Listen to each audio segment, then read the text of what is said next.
ഈ വീട്ടിലെ പണിയെടുത്ത് ബാക്കിയുള്ള മടുക്കുന്നല്ലാതെ ഒരു കാര്യമല്ല. എന്താ നിന്റെ വിഷയം? ഈ വീട് എത്ര വൃത്തിയാക്കി വെച്ചാലും ഒരു ദിവസം പോലും ഒരു സാധനം വെച്ചോടത്തിരിക്കത്തില്ല. നീ എന്ത് ഈ പറയണ? ആരെ പറയണെന്ന് പറഞ്ഞു? നിങ്ങളെ തന്നെ ഞാൻ പറയുന്നത്. ഞാൻ എന്താ ചെയ്തേ? ഇത് കണ്ടോ, കുളി കഴിഞ്ഞിട്ട് തോർത്ത് എവിടെയാണ് വിരിച്ചിട്ടുണ്ടത്? പുറത്തല്ലേ വിരിച്ചിട്ടുണ്ടത്? അതൊരു തോർത്തല്ലേ? തോർത്ത് മാത്രല്ല, ഡ്യൂട്ടി കഴിഞ്ഞ് വന്നിട്ട് ഡ്രസ്സ് മാറിയിട്ടോ, സോക്സ് മാറിയിട്ടോ? ഇടി, ഞാൻ ഓഫീസിൽ ഇപ്പോൾ വന്നിട്ടല്ലേ ഉള്ളൂ. മാത്രമല്ല എനിക്ക് ഒരു പിടിപ്പത് പണിയുണ്ട്. അത് തീർത്തിട്ട് എനിക്ക് അടുത്ത പരിപാടി നോക്കാൻ. അത് കഴിഞ്ഞ് ഞാൻ മാറിയിട്ടോളാം. നിങ്ങൾ ഡ്രസ്സ് മാറുന്നതോടെ വരെ ഞാൻ ഇവിടെ കാത്തിരിക്കണം, എന്നിട്ട് ഞാൻ അത് കൊണ്ടേ കഴുകണോ? എടി, നീ ഈ വീട്ടിലത്തെ കാര്യം നോക്കാൻ ഉള്ളതുകൊണ്ടല്ലേ ഞാൻ അതൊക്കെ ചെയ്യണത്. ഞാനൊരു ഡ്രസ്സ് ഇട്ട് പോയി കഴിഞ്ഞാൽ നീ എടുത്തൊക്കെ എനിക്കറിയാം. ഞാൻ കുറച്ചും ഡ്രസ്സ് മാറ്റി നീ കൊണ്ട് അലക്കുന്നത് എനിക്കറിയാം. ഈ വീട്ടിലത്തെ കാര്യം നോക്കാനല്ലേ നീ.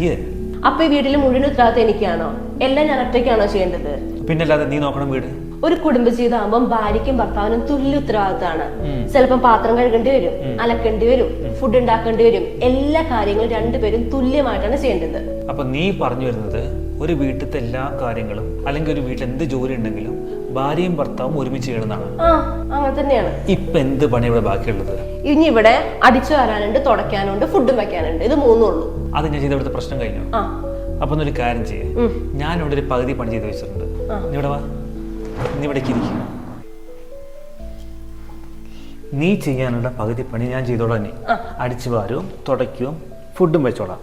ഇത് കണ്ടോ, ഇത് ഞാൻ പകുതി ചെയ്തു വെച്ചിരിക്കുന്ന ഒരു പ്രോജക്റ്റ് വർക്കാണ് നമ്മുടെ ഓഫീസത്തെ. ഇത് ഞാൻ ഫിനിഷ് ചെയ്ത് കഴിഞ്ഞാൽ എനിക്ക് പ്രൊമോഷനും കിട്ടും, ഇൻക്രിമെന്റും കിട്ടും. നീയല്ലേ പറഞ്ഞ അടുത്ത മാസം പുതിയ കാറ് മേടിക്കണം എന്നൊക്കെ അല്ലേ? നീ ഒരു കാര്യം ചെയ്യേ, ഞാൻ ഈ പകുതി ചെയ്തു വെച്ചിരിക്കുന്ന ഈ പ്രോജക്റ്റ് വർക്ക് നീ കംപ്ലീറ്റ് ചെയ്യേ. അപ്പോഴേക്കും ഞാൻ അടിച്ചു വരാം, തുടയ്ക്കാം, ഫുഡും വെക്കാം. ഓക്കെ അല്ലേ? അതിനെച്ച് എനിക്കിതൊന്നും ചെയ്യാൻ അറിയത്തില്ല.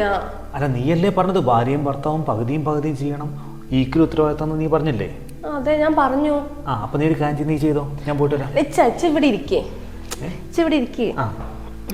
എന്താണ് പറ. ഇച്ച, ഈ വീട്ടിലെ മുഴുവൻ പണി ഞാൻ ചെയ്തോളാം. ഇച്ച ഇതൊക്കെ ചെയ്തോ.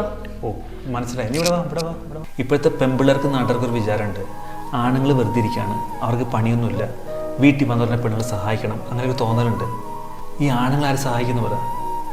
നിനക്ക് ഇത്ര ചിന്തിച്ചാൽ മതി. വീട് വൃത്തിയായിട്ടില്ല, തുണി അലക്കിയിട്ടില്ല, ഫുഡ് വെച്ചിട്ടില്ല, ഇത്ര നീ ചിന്തിച്ചാൽ മതി. പക്ഷെ ഞങ്ങൾ ആണുങ്ങൾ ചിന്തിക്കുന്നത് അറിയോ?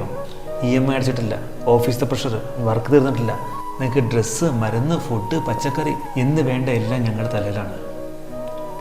ഈ നിങ്ങളൊന്ന് മനസ്സിലാക്കാൻ നോക്ക്. സോറി.